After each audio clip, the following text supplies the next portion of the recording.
ফরজ গোসলের পূর্বে ইস্তিনজা অর্থাৎ পেশাব করা।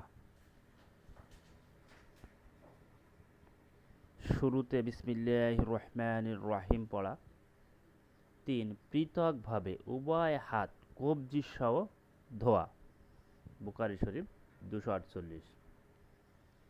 ৪. শরীর বা কাপড়ে কোনো স্থানে নাপাকি লেগে থাকলে প্রথমে তা ৩ বার ধুয়ে পবিত্র করে নেওয়া। মুসলিম শরীফ ৩২১ নম্বর হাদিস। ৫.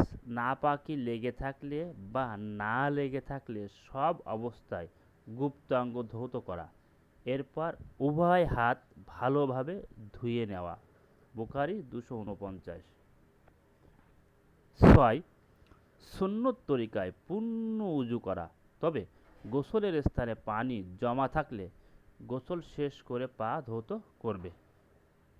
বুখারী ২৬০।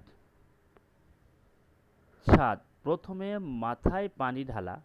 বুখারী ২৫৬। ৮. এরপর ডান কাঁধে পানি ঢালা।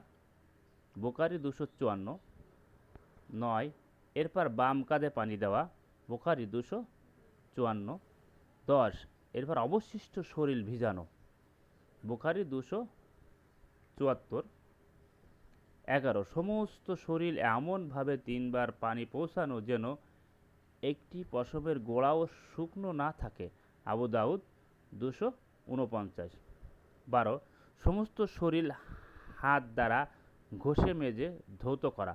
তিরমিজি শরীফ ১০৬ নম্বর হাদিস।